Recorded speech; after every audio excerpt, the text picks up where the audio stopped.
they do evil, no one make person talk.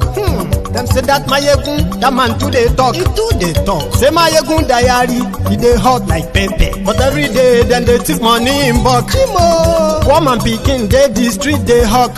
Still them talk, say, make we no talk. But thank God, say, Mayegun don't come. So my people make you laugh. Oh, yo, yo, Mayegun don't come. Oh, yo, yo. My people make you shout. Oh, yo, yo, Mayegun don't come. Oh, yo, yo. Mayegun the command of the masses. Oh, yo, yo, Mayegun.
Mayegun làwa mọ̀ làmọ̀ tó dòdòdò. Mayegun diary,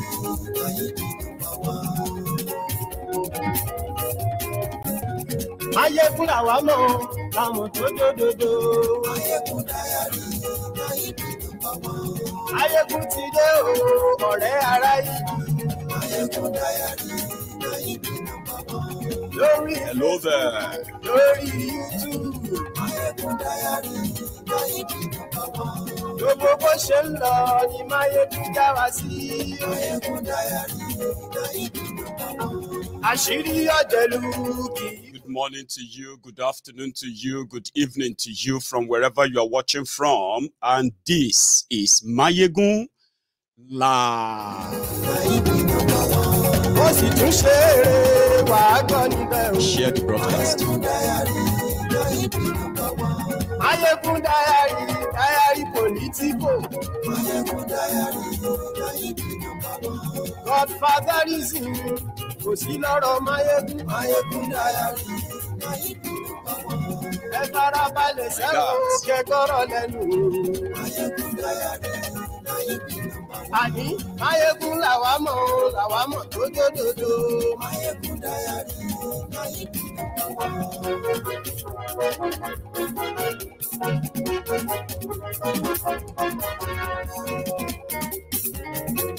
àní ẹ̀sùn rákì. Mayegun ti dé. Mayegun ti dé. Ọ̀jẹ̀lú ẹ̀sùn rákì. Mayegun ti dé. Àní ẹ̀sùn rákì. Mayegun ti dé. Lórí Facebook. Mayegun ti dé. Àní ẹ̀sùn rákì. Mayegun ti dé. Lórí YouTube. Mayegun ti dé. Àní ẹ̀sùn rákì. Mayegun ti dé. Ọba bá gbé wúrẹ́.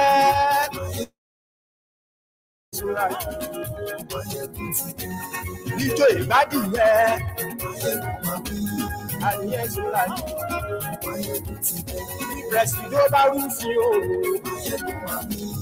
Àníyẹ sọ́ra yìí. Kí gómìnà kówó jẹ.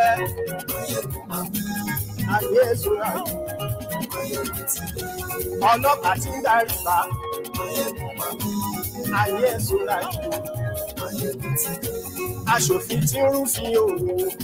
Ṣẹwẹ́ o. Gbogbo ọmọ Yorùbá nílé lóko lẹ́yìn odi. Ẹ káalẹ́ o. Ẹ̀yin ìyá wa, ẹ̀yin bàbá wa. Nílé lóko lẹ́yìn odi. Ẹ káalẹ́ kú dédé àsìkò yìí o.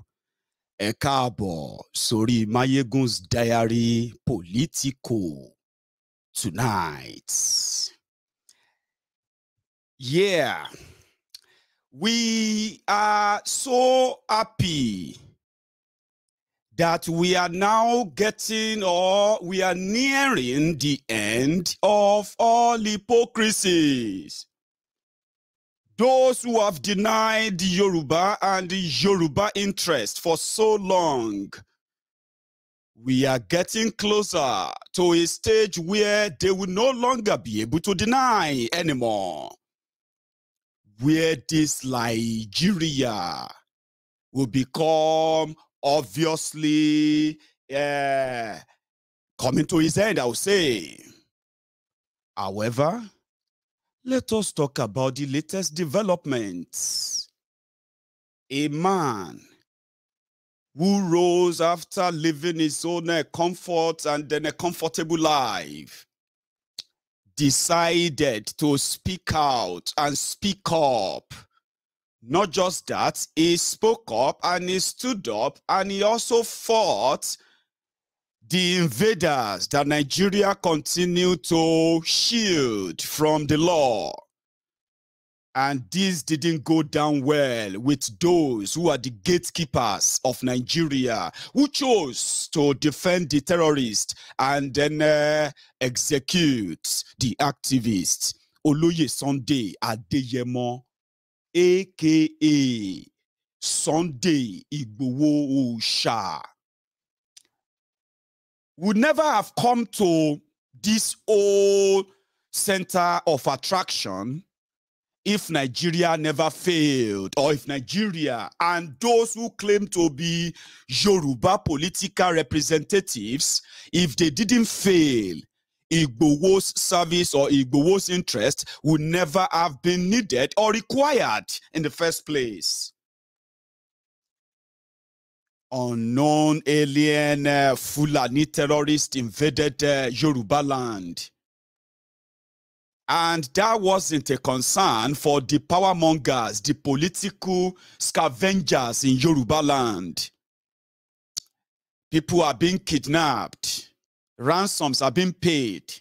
Farms are being destroyed. Farmers are being killed. Aged women are being raped.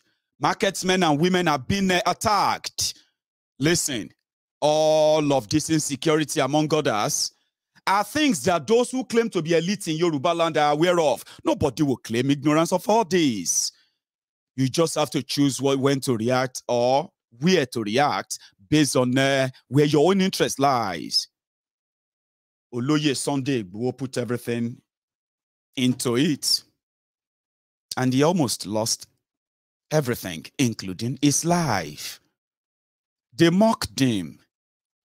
They laughed at him.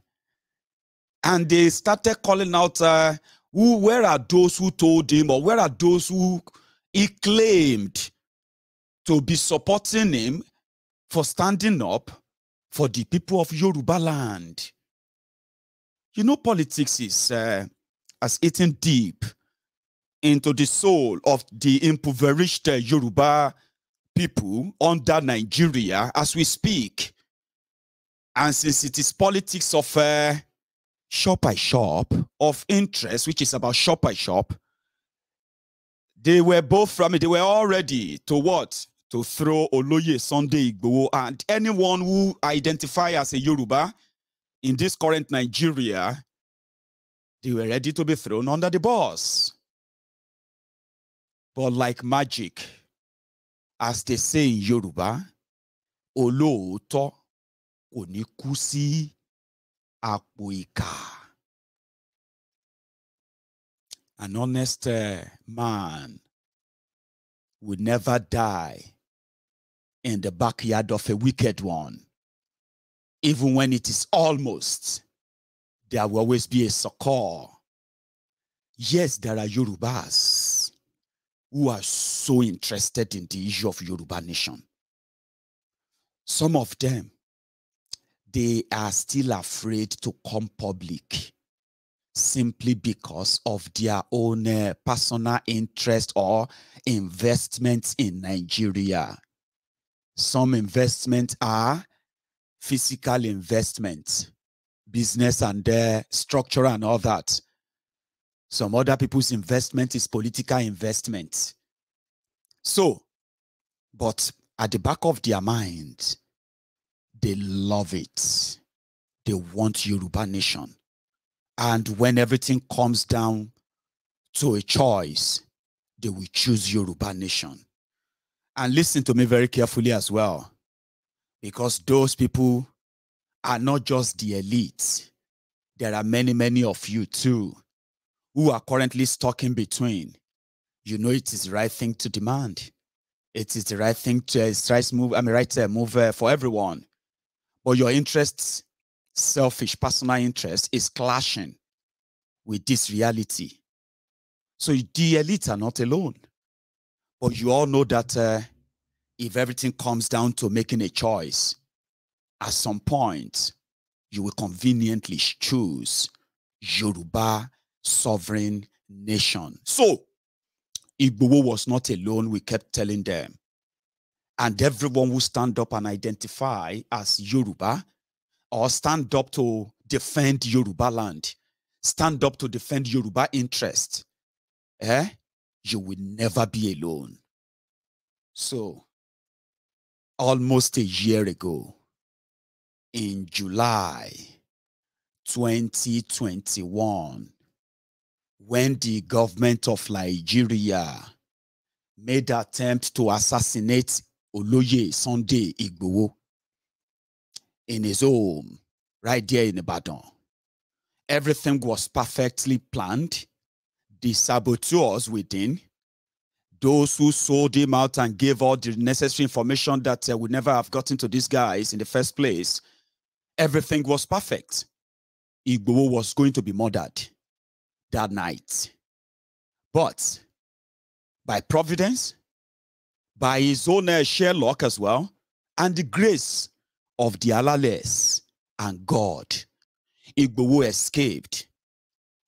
And when he escaped, that changed the narratives completely. At this point, those who were initially contemplating coming public, when they saw what they did or attempted to do to Oloye Sunday Igboho, they just did a 360-degree turn, moved far away. But there are those who never really moved far away.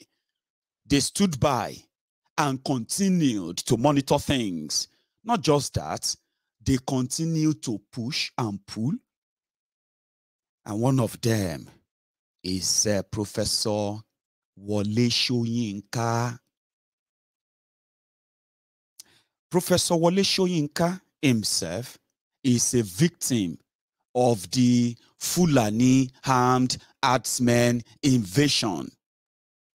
His own, according to him, was not really brutal because it was pretty much like a trespass, and they knew that he lived there. And it was also days after the attacks on Oloye Sunday Igboho. It was Professor Wole Soyinka, the Nobel laureate, that first came out to grant an interview. And he was also the first person. I don't know how many people who did who did anything after that, but he was actually the first and the only person among the elite in Nigeria of today who gave a comprehensive defense to the activities of Oloye Sunday Igboho. What led to it? How did government make this? How did the government manage to start, targeting activists and protecting terrorists? How did the security situation go worse and underreported to the point that even the elites who usually kept quiet would no longer be keeping quiet anymore? It was Professor Wole Soyinka, let me take you down memory lane. When he granted this particular interview, at the time, he was talking about the attacks on Oloye Sunday Igboho. What led to it? And why Igboho must be protected at first. Let's talk about the arrest of the leader of IPOB. How did you respond to that? Well, Nigeria, for me, it's not for me to tell the government to prepare itself, because there's going to be a huge squawk when the truth about how Kanu was arrested, when the truth comes out. Our nation is, people are alleging this and that and that. So that's one phase, whether Nigeria has acted outside international law. That's one issue. The second issue however, has to do with Kanu's conduct outside the nation. There's been a level of hate rhetoric, which is, for me, has been most unfortunate, issuing from Kanu outside. But for me, hate rhetoric is an issue which can only be judged by the laws of any nation. So we come back to the issue, was it right to have, for me, quote unquote, kidnapped? You can say intercepted as much as you want, but I think that Kanu was kidnapped, and that is wrong internationally. Nnamdi Kanu, but when we look at other issues like the bandits still ravaging the northwest and some part of the northeast, the kidnapping still ongoing, and also the issue with the Boko Haram, and you begin to ask that how are they so fast and so quick to arrest? The situation with IPOB and Nnamdi Kanu and the others are still being left to go unchecked. Yes. The government cannot wash itself clean of what seems to me a kind of comparative energy in pursuing the destabilizing, quote-unquote, forces in this nation. If I may take ourselves back, maybe you remember once when I threw a challenge to Buhari, and I said, what I expect from a commander-in-chief, from a true leader. And this is, early, in the sort of the malevolent activities of these groups. I said, what I expect, now that we've identified those who are killing farmers and taking their farms, occupying their villages, is to issue an order, give a deadline, an ultimatum, say that any illegal occupant of any villages, farms, and so on, is given 48 hours to quit. After which, the mightiest forces of this nation will be unleashed against them. Yeah, it was ignored. It's because I said so. Many other people have said so in different forms. But I'm coalescing, challenges which have been thrown to this government, say, just show leadership where it is essential. And so when years later, a head of state comes out and says, we will respond to these people in the language they understand. Now that is what I had expected him to say years ago, at the very beginning of the insurgency, of the cattle people, especially as it was clear they were organized. And their leadership, the Maeti Allah, their leadership should have been arrested ages ago, long before IPOD was declared a terrorist organization. I have allied myself with those like Autumn and others who said that Maeti Allah should have been declared long before then a terrorist organization. And the evidence was there. A state governor passed a law for the protection of its own people and their productive means, their livelihood, their very dignity. And a group got up and said, if you don't rescind that law, we'll show you. You haven't seen anything yet. This is not an anonymous statement on internet. It was not fake news. The leadership of Maeti Allah actually threatened that government and have proceeded to put their money where their mouth is. Nothing has happened to them. We have not seen the same energy, the same deductive, organizational sleuthery mounted against these people. I'm not aware that even one of them has ever been called for questioning. And what did Igboho do? And they didn't even call him for questioning. They just attacked him in the middle of the night. I mean, illegally and constitutionally. So people are right to say there has been an unbalanced, unequal, and irregular approach to security enforcement in this nation. What do you think will happen next? Do you see a situation where we'll have more Sunday Igbohos, more Nnamdi Kanus arising from the west, the east, the south? We already have them. They exist inside, within, and they exist outside. It's not Igboho who's the issue. It's not Kanu who's the issue. It's a collective distrust, disenchantment. That's the word I want. Collective disenchantment with the conduct of this regime. And that's why I say it can only redeem itself, it can only reverse this downhill course it's embarked upon by now coming clean, trying to open a totally new page. Even forget the past. How do we move on from here? And so I want all this business, we met this, and we do this by the self-excusing by Buhari. Yes, thank you. Take it for granted. You did not create Boko Haram. We accept it. You did not create Mayeti Allah. But what did you do about it? That is the question. Or what should you do from here on? It's the only way we'll save our sanity and also make the slightest progress. Otherwise, as I said before, all this language, all this discussion will be purely academic when, as the saying goes, hits the fan.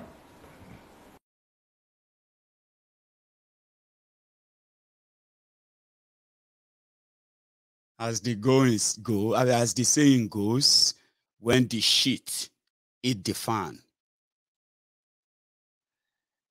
the injustice and the gaslighting against those who speak out or who try to defend their people, they said because of their rhetorics, what they say, oh, it's causing problem. Rhetorics is not criminal. If the government is indeed functioning, if the government is dealing with a real terrorist, Abi, there's more he said, though. That's why I'm going to, show you this other part of this conversation before we then go to Benin Republic. Because Professor Wole Soyinka, according to Professor Banji Akintoye and Professor Wale Adeniran, they have told us the bigger role he played. It was in the same Benin Republic that Obasanjo went. And nothing happened when they were holding on to Oloye Sunday Igboho.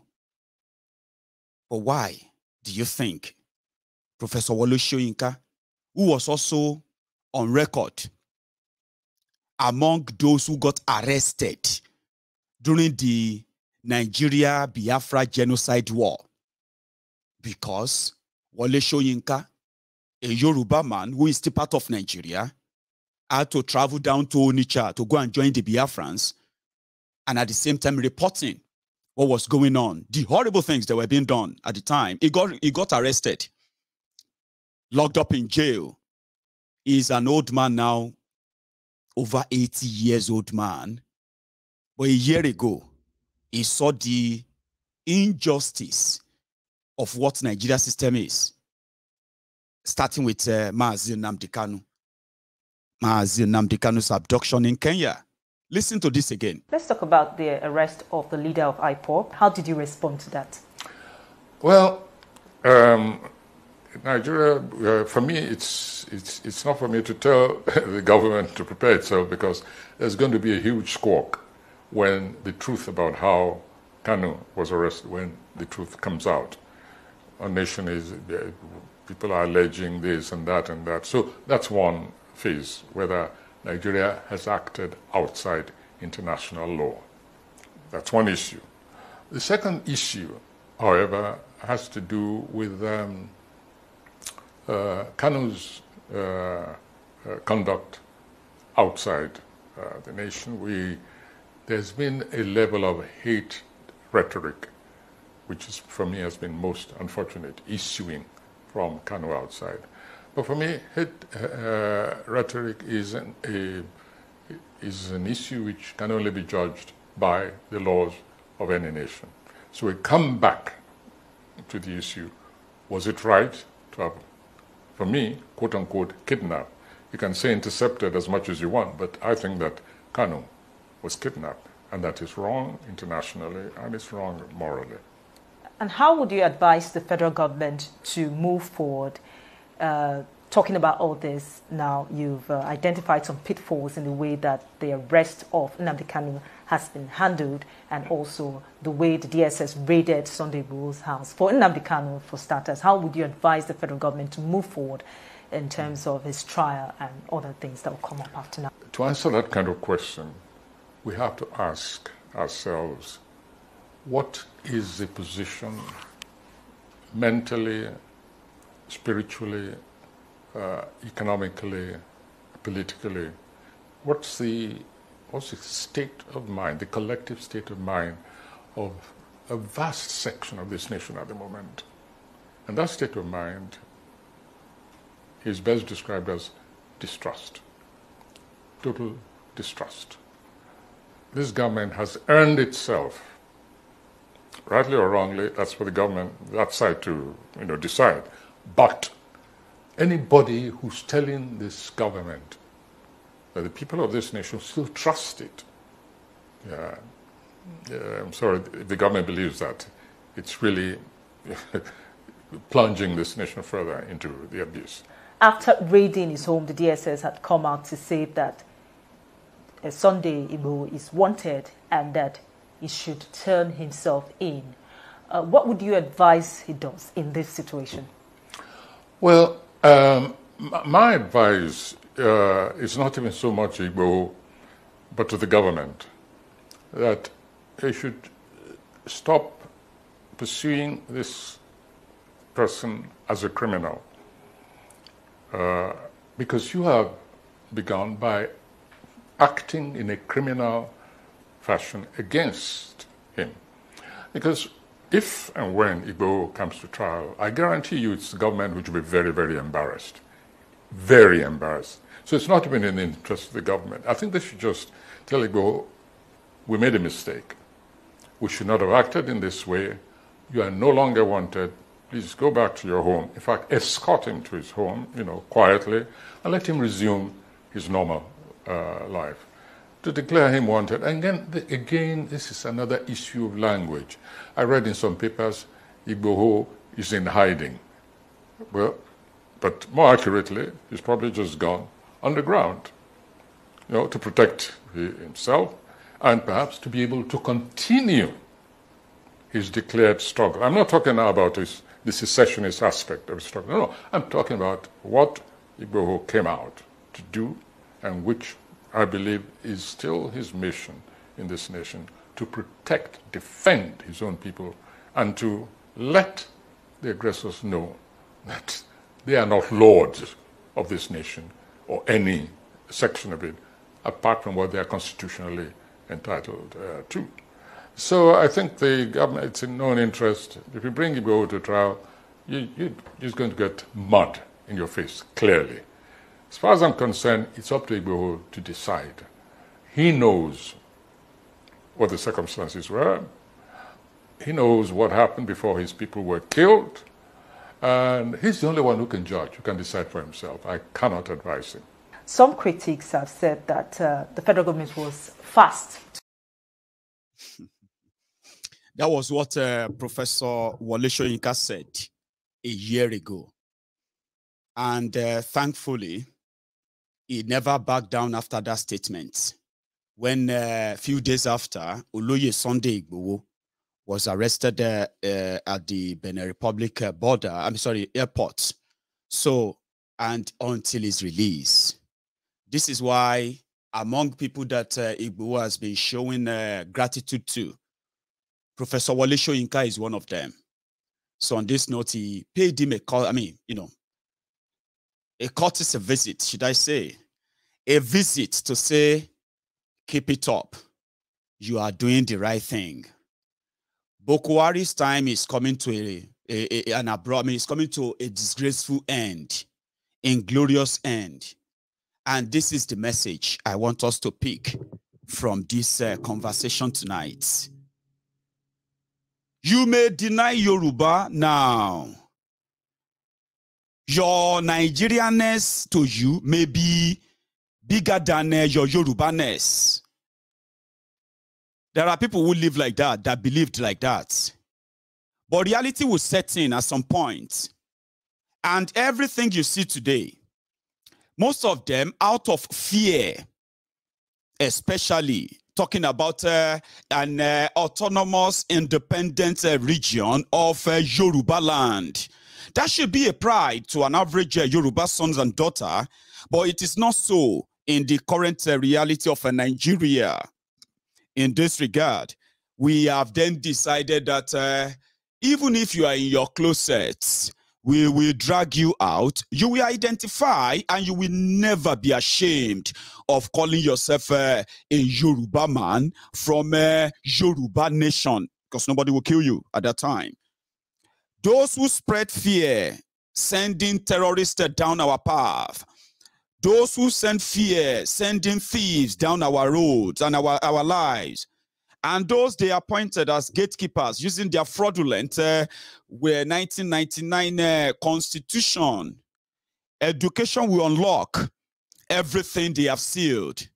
Awareness will braven you up. Yes. Awareness and every information that you need to let you know how much they have taken away from you will help you in surmounting whatever they believe that are insurmountable for now. So reality of today may make it a little bit kind of mixed. I can tell you boldly today that those who are living in denial, those who are kind of, ashamed to come publicly and identify with us in the next couple of weeks, couple of months, they are going to be boldly out and not only identify with the Yoruba nation and the Yoruba value and call out for Yoruba first. They are going to be outspoken people about it when that time comes, which time is now. We know that those who are grouping up, those who have held our people down for so long, for the political promises, the El Dorado that they have been promising our people from 1960, the most recent of them, manipulation of them, which is the 1999, 23 years ago. Yeah, those who are holding you down because of their political gains or what they have been gaining or what they will be gaining, they are about to meet their own Waterloo. The Waterloo that they dug for themselves, expected to be filled by you in sympathy. They will meet it filled with their own, what should we call it? Their own blood, I would say. But guess what? They will be back. They will be back in the sense that they have denied Yoruba and the Yoruba interest for so long. Let me make this clear to you in a little sense, yeah? In a little way. Nigeria, as it is right now, or as it should be called a project.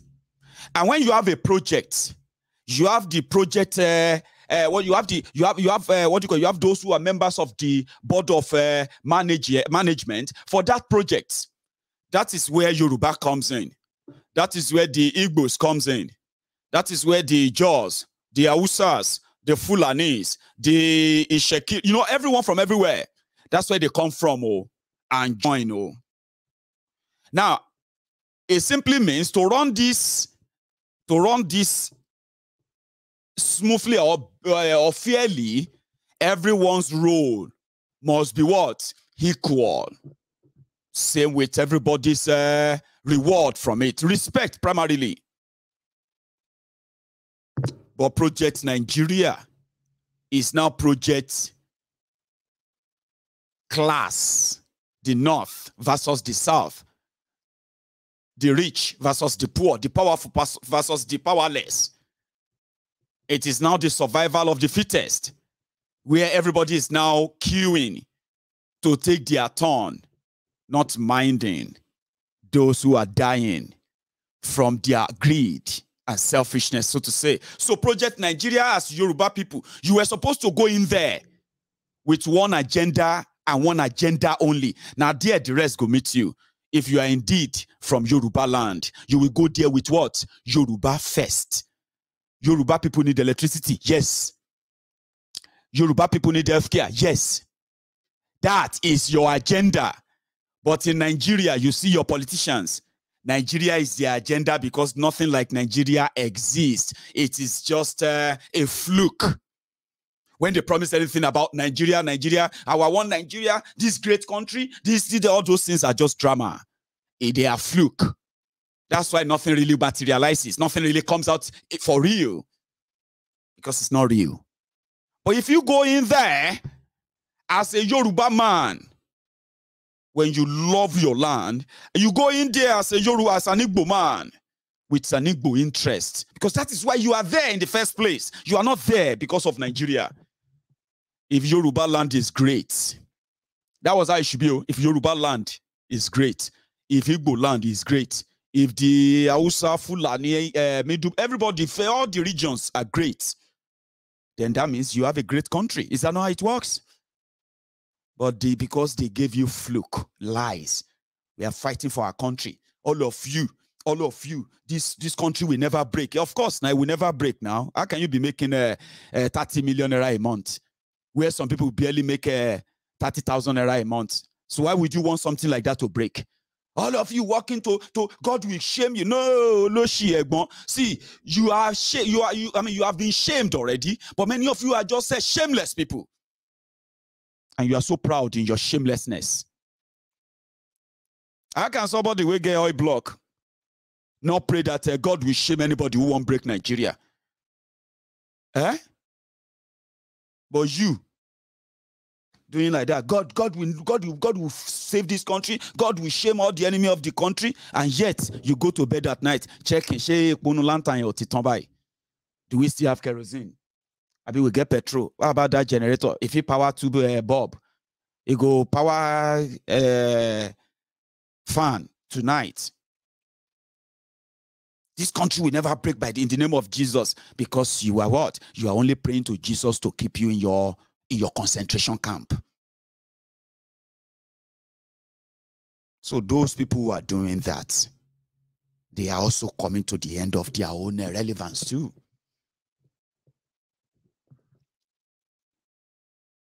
(2023), we need to vote. I've told you, look at me very well. For those who know Mayegun very well. Me, I will talk sense into you. Even if you don't like me. When I begin to give you point by point, and I begin to give you life scenario, and I begin to put you in the picture of the scene I'm painting, and you begin to see the reality as well. Now, there where you did, so they watch me. Now, from that screen there, you'll be saying, okay, that's true. That's true.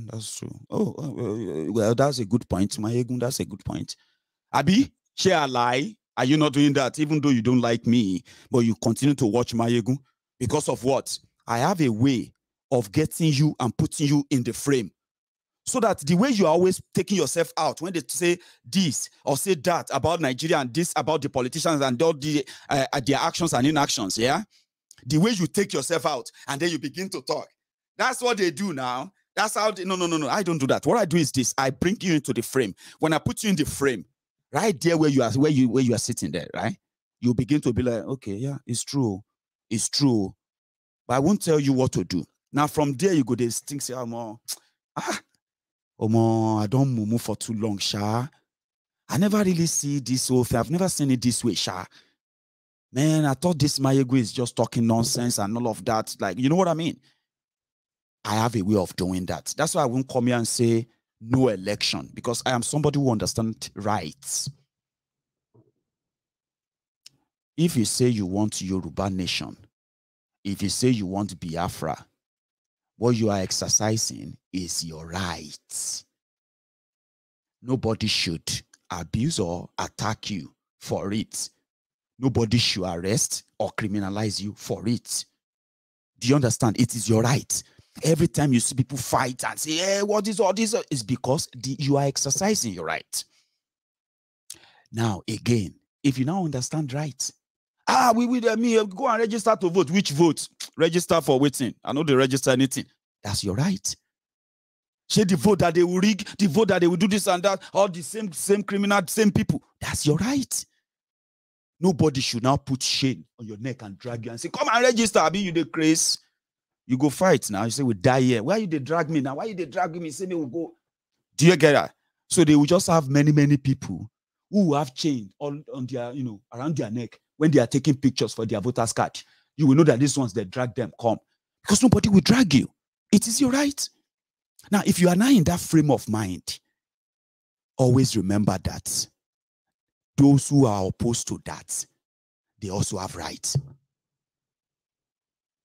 All of you, all these mad people, now they vote for criminals. Now they vote for this and that. If not because of you, we are suffering today, this and that. Bad, isn't it? Very bad. But it is your right. Absolutely. And you have no right to physically stop anybody from exercising their right. Do you know that? But Mayegun won't tell you not to. Because me, I have my own way. I can tell you and give you reason by reason, fact for fact, and you are going to agree with me to some extent. And at some point, I may convince you to know more about the power of election boycotts. It is also a non-violent way of protesting against a system that is rigged against you. Do you understand?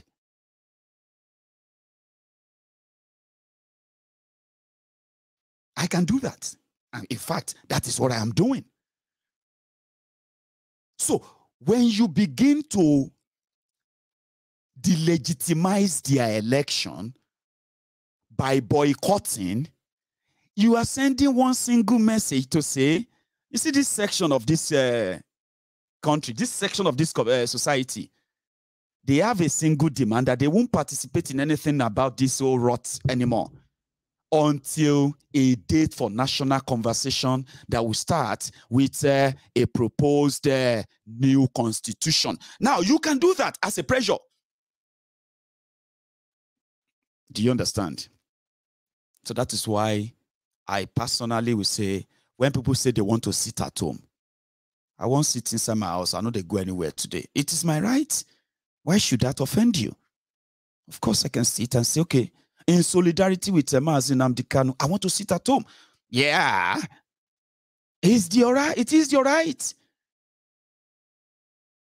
It is nobody or anybody, any government's right to come into your home and then attack you for not going out. Do you know that? But you know, the government is always the aggressor. I will say it again. Don't be one too.